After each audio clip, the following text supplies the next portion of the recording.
السلام علیکم ورحمۃ اللہ وبرکاتہ۔ آج بھی اہل حدیث کے ایک اہم مسئلے کی طرف اشارہ کرنا ہے، وہ یہ کہ ان کے علماء عام طور سے اپنی عوام کو یہ بتاتے ہیں کہ حنفی لوگ جو تقلید کرتے ہیں تو یہ صرف اور صرف امام اعظم ابو حنیفہ یعنی صرف ایک شخص کی تقلید کرتے ہیں، اور ان کی بات اگر قرآن و حدیث کے مطابق ہو تو بھی مان لیتے ہیں، اور اگر قرآن و حدیث کے خلاف ہو تو بھی انہی کی بات مانتے ہیں۔ یعنی حنفی ہونے کا مطلب صرف امام اعظم ابو حنیفہ کی تقلید، شافعی ہونے کا مطلب صرف امام شافعی کی تقلید، حنبلی ہونے کا مطلب صرف امام احمد بن حنبل رحمۃ اللہ علیہ کی تقلید، اور مالکی ہونے کا مطلب صرف امام مالک رحمۃ اللہ علیہ کی تقلید۔ حالانکہ یہ بات 100% غلط ہے۔ ہم حنفی ہے تو ہم حنفی کا ہی آپ کو بتلا دیتے ہیں کہ حنفی ہونے کا مطلب بالکل بھی یہ نہیں ہے کہ صرف امام اعظم ابو حنیفہ رحمۃ اللہ علیہ کی تقلید کرتے ہیں، بلکہ حنفی پورا ایک مکتبہ فکر ہے، اور اس میں ایک دو عالم نہیں، ایک دو اسکالر نہیں، سینکڑوں اور ہزاروں اسکالر گزرے ہیں حنفی میں، اور ان سارے لوگوں نے ہر مسائل کی تحقیق کی ہے، سب پر ریسرچ کیا ہے، اور جب خود امام اعظم ابو حنیفہ رحمۃ اللہ علیہ کوئی مسئلہ قرآن و حدیث کی روشنی میں بیان کرتے تھے تو اس کو علماء کے سامنے بیان کرتے تھے۔ اس زمانے کے جو بڑے بڑے علماء تھے، جیسے امام ابو یوسف رحمۃ اللہ علیہ جو ان کے شاگرد ہی تھے، امام محمد رحمۃ اللہ علیہ جو ان کے شاگرد تھے، امام ظفر رحمۃ اللہ علیہ جو اپنے وقت کے بڑے بڑے ائمہ بھی کہلائے، اور فن حدیث اور فن فقاہت میں ان لوگوں کا ایک مقام ہے، ایک رتبہ ہے،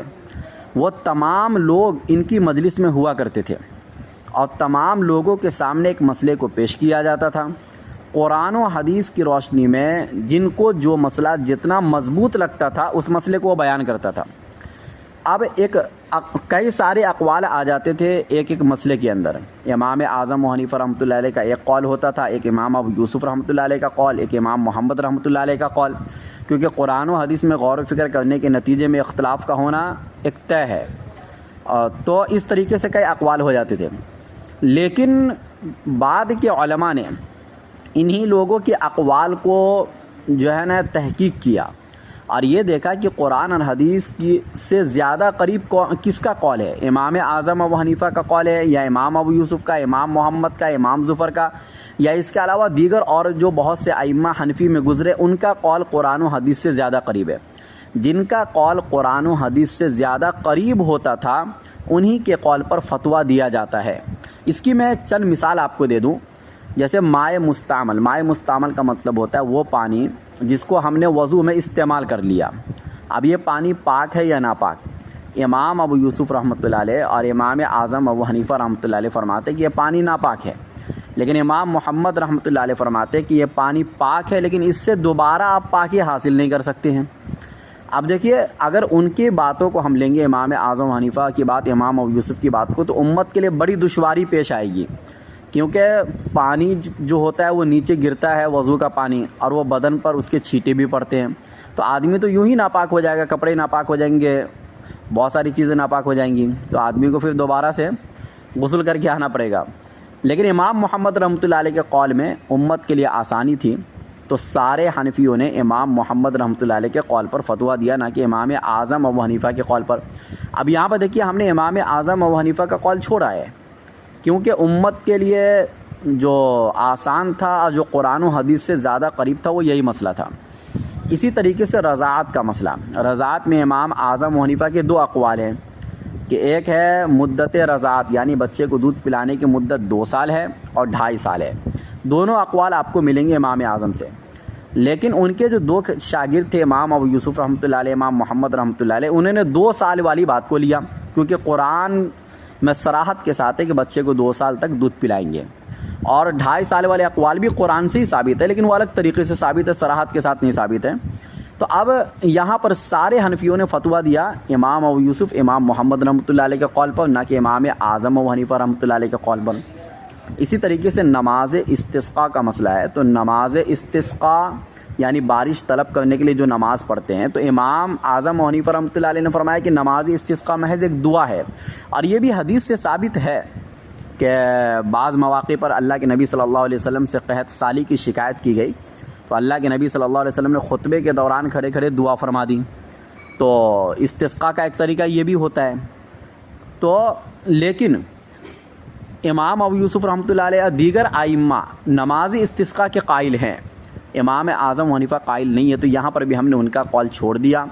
اور جو لوگ نماز استسقاء کے قائل تھے ان کے قول پر ہم نے فتویٰ دیا۔ سارے فقہ حنفی کی کتابوں میں آپ کو یہی مسئلہ ملے گا، نماز استسقاء کا پورا طور طریقہ آپ کو ملے گا۔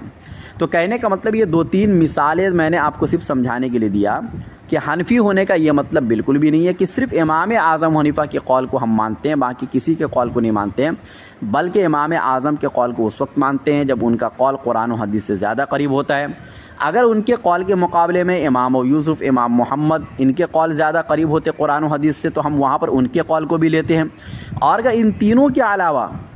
کبھی کبھار ایسا بھی ہوتا ہے کہ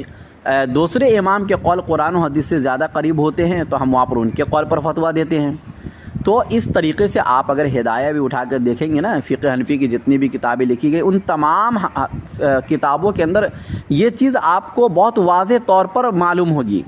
اور آپ جب ایک بڑی کتاب کا مطالعہ کریں گے نا، فقہ حنفی پر لکھی گئی کسی بھی بڑی کتاب کا آپ مطالعہ کریں گے، یا فتوے کے متعلق جو کتابیں لکھی گئی ہے آپ اس میں بھی اگر اس کا بھی مطالعہ کریں گے تو آپ کو یہ باتیں سمجھ میں آ جائے گی۔ لیکن ان کے علماء عام طور سے اپنے عوام کو یہ کہتے ہیں کہ یہ لوگ صرف حنفی ہونے کا مطلب صرف امام اعظم حنیفہ کی تقلید کرتے ہیں۔ اچھا، پھر ہمیں حنفی کیوں کہا جاتا ہے؟ حنفی اس لیے کہا جاتا ہے کہ چونکہ جو فقہ حنفی مکتبہ فکر جو ہے، چونکہ اس کے سرخیل اور اس کے مین جو تھے، اس کا آغاز کرنے والے جو تھے وہ تھے امام اعظم حنیفہ رحمۃ اللہ علیہ، جنہوں نے قرآن و حدیث کی روشنی میں چند اصول نکالے، اور ان اصول کی روشنی میں قرآن و حدیث سے مسائل سمجھے جاتے ہیں، مستنبط کیے جاتے ہیں۔ تو اس کی نسبت چونکہ ان کی طرف ہوئی اس لیے ہمیں حنفی کہا جاتا ہے۔ لیکن حنفی ہونے کا مطلب یہ بالکل بھی نہیں ہے کہ صرف ہم انہی کے قول کو لیتے ہیں، ان کے علاوہ کسی اور ائمہ کے قول کو ہم لیتے ہی نہیں ہیں، بلکہ ایسا نہیں ہے۔ ہم نے 2-3 مثالیں آپ کو دے دی کہ ان مسائل میں ہم امام اعظم حنیفہ کے قول کو نہیں لیتے ہیں، اور یہی بات فقہ شافعی میں بھی ہے، یہی بات فقہ حنبلی میں بھی ہے، اور بہت سے مسائل تو ایسے بھی ہے کہ بعد کے علماء نے ان مسائل پر تحقیق کی اور انہیں ایسا لگا کہ فتویٰ مفتہ بھی قول یہ ہونا چاہیے، تو ساری امت نے ان کے قول پر فتویٰ دیا۔ تو یہ ہوتا ہوا آ رہا ہے، اور ایسا نہیں ہے کہ وہ جو ان کی تحقیق کرنے والے تھے، ان کے مسائل کی جو تحقیق کرنے والے لوگ تھے وہ کوئی نارمل قسم کے لوگ تھے، نہیں، وہ بڑے علماء تھے، بڑے فقہا تھے، اور ان کو پوری امت نے علماء فقہا مانا ہے۔ ایسے لوگ بعد میں آ کر بھی ان کے مسائل پر تحقیق کی اور کتابیں لکھے، تو جو مسائل قرآن و حدیث کے مطابق لگا انہوں نے اس کو لکھا کہ بھائی یہ مسئلہ قرآن و حدیث کے مطابق ہم اس میں ان کی تقلید کریں گے۔